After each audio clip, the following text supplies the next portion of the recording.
Consistency is something that all students struggle with. Some weeks you might be on top of the world, checking items off your to-do list like a squirrel collecting nuts for the winter, but other weeks you might be down in the dumps, feeling useless and lazy and not able to make a to-do list at all. I think that habits are the things that students need to build to get that consistency that they want.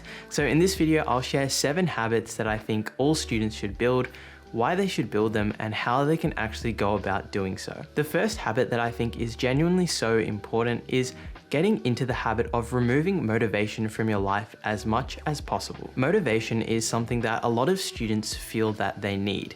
If you get home from school and you want to do some homework or you want to study for an exam or a SAC, you feel like you need motivation. However, in an ideal world, we'd probably all realize that there is actually nothing stopping us physically from doing the action that we want.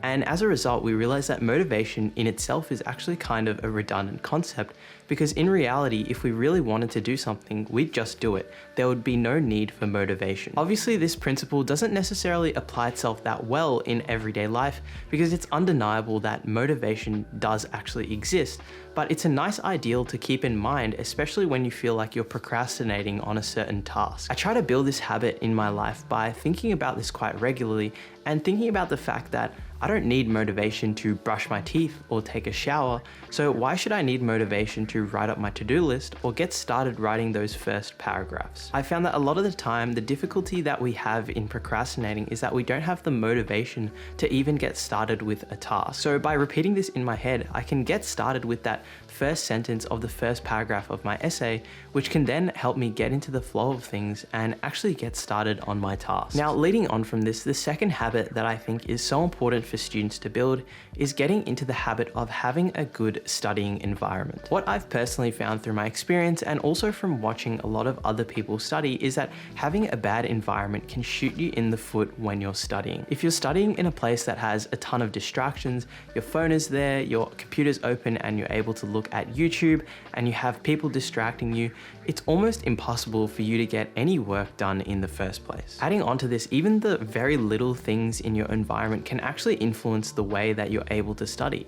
If you don't like the pen that you're writing with, maybe you won't actually feel like handwriting your essays or handwriting anything that you're doing. If you don't like your computer, you probably won't feel like doing any writing or typing on your computer. My point in saying this is that even all those little things that you might not even think about in your environment are probably influencing the way you are able to study and how motivated you actually feel on a day-to-day basis without you even realizing it. The place where your environment comes in handy is on your worst days. On your worst days, you probably won't feel like studying at all, and all of those little factors in your environment will probably be building up to make you less likely to study. As a result, I've found that putting these nice little details into my environment, like having a nice new notepad or a nice new pen that encourages me to write in them, can actually help me a lot on my worst days when I don't feel like doing any work at all. Because your environment is so important, I'd encourage you to just have a look around your working desk. See if everything there is stuff you actually like using, or whether it might be negatively impacting how you can study in some sort of way. Things that are really easy to upgrade, like pens that write really well, or some notebooks that you actually like using, or something like a new note-taking app that you really like the look of, can actually help you to actually get down and study when you really need to do so. My philosophy with this sort of stuff is if they help you study more and if they help you enjoy your studying, then they're well worth the investment that you put in. Now, following on from having a good environment, the next study habit that I think all students should build is always studying in the flow state. The flow state is essentially ultra-focused studying. It's the state where you're studying so hard and you're so concentrated on what you're doing that you don't even notice the time passing. Studying in the flow state is so important because studies have found that being in the flow state can increase your productivity by 500% and can increase your learning by 490%. This might seem like a bit much, but I actually think that if you're not studying in the flow state, sometimes you might as well not be studying at all. In year 12, I definitely took this to the extreme in that if I was ever in a state where I thought that I'd be disturbed or that I wouldn't be able to study in the flow state, I actually just wouldn't bother studying at all. I totally understand how it can be difficult to study at school, especially if there are people who come talk to you, or if there's year 7s running around in the corridors, or if you're just getting distracted by the environment that you're in.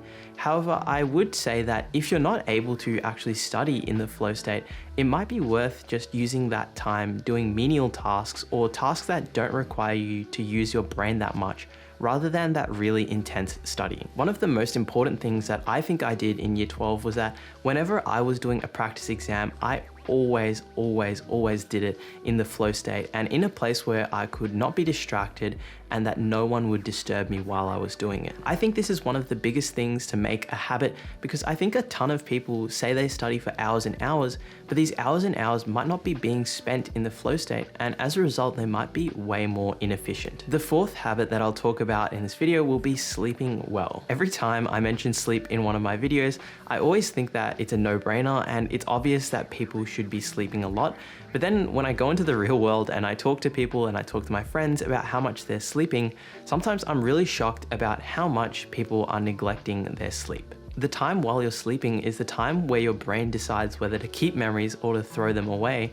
And because memory is so important to every type of learning, you can probably understand why sleep is so important. Studies have found that your ability to learn things can drop by up to 40% if you haven't slept the night before. So that's definitely one reason why you shouldn't be pulling all-nighters. If the health benefits and stuff isn't really enough for you, another perspective to sleep is that taking control of how much you sleep allows you to take control of more of your life in general. Especially during the weekends, I found that I was most productive when I was able to control how much I was sleeping and when I actually wanted to wake up and fall asleep. Something that I would do pretty regularly in year 12 was that on a Saturday night, I'd go to sleep a little bit early around 9:30, and then on a Sunday morning, I'd wake up around 6 or 6:30 and then do a lot of work in the morning. Don't take this to mean that you have to wake up at 6:30 on a Sunday morning to do well.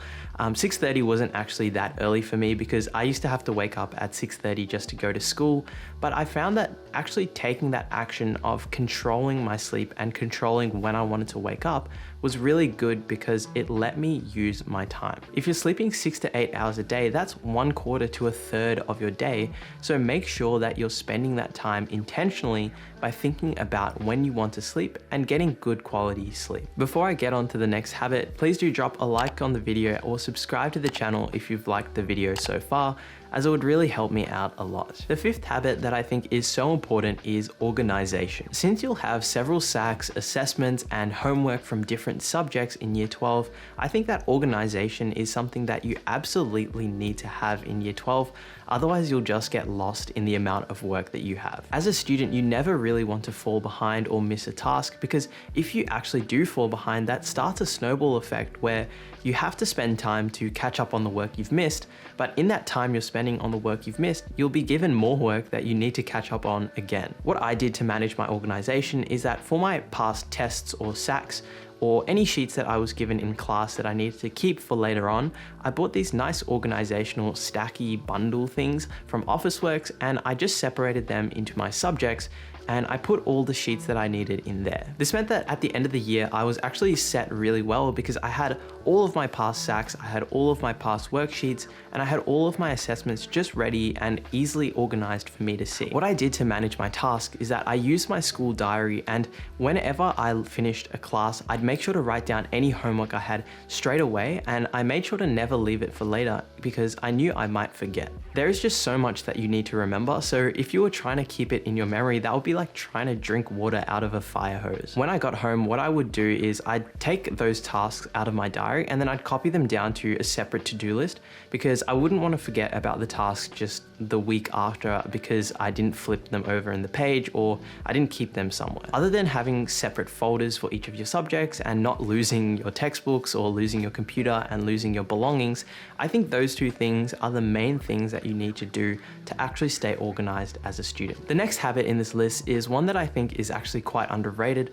but it's spending time with people who have the same goals as you. There's a pretty common saying that you are the combination of the 5 people that you spend the most time with, and even though I don't 100% agree with this, there is definitely some truth to this statement. If the people you spend time with highly value their studies, build each other up with healthy competition, and overall just work really hard, then you'll likely get sucked into this behavior and want to do those things as well. On the other hand, it's really unfortunate fortunate, but people can influence you negatively as well. If you have friends who are asking you every night to play games late into the night, and if they don't care about their studies and they don't have the same goals as you, then it's likely that you'll become sucked into these behaviors at some point as well. My general advice here is try to get into the habit of spending time with people who have the same goals as you. For example, if you want to get into medicine, you should also try and find other people who want to get into medicine, because then you can talk about all of those things that matter for the medicine application process, and you know that you're not alone in your journey. It's also really important though that if you want to hang around people with similar goals, that you are bringing them up and building them up,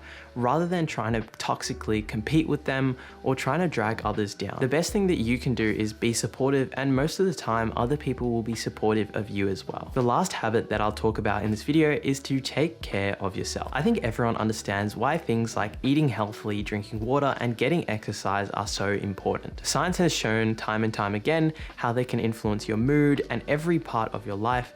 And I personally found that if I wasn't taking care of myself by drinking water or eating well, that I'd find that my productivity would plummet. In year 10 in particular, I found that whenever I came home from school, I would be really exhausted, and I really didn't know why. What I realized is that when I had come home from school, it would often be around 6, and the last time I had eaten was about 1, and as a result, I was just really hungry, and I didn't actually have any energy to spend while studying. After I started eating when I came home, I realized that I was able to get way more work done, and this wasn't really as much of an issue anymore. Things like exercise are also so important, but I feel like a lot of people feel as though they don't have enough time to exercise, and this is where I like to think of something called productive procrastination. This is something where if you're studying, you'll often find that at many points you'll find yourself low on motivation or procrastinating on some sort of thing.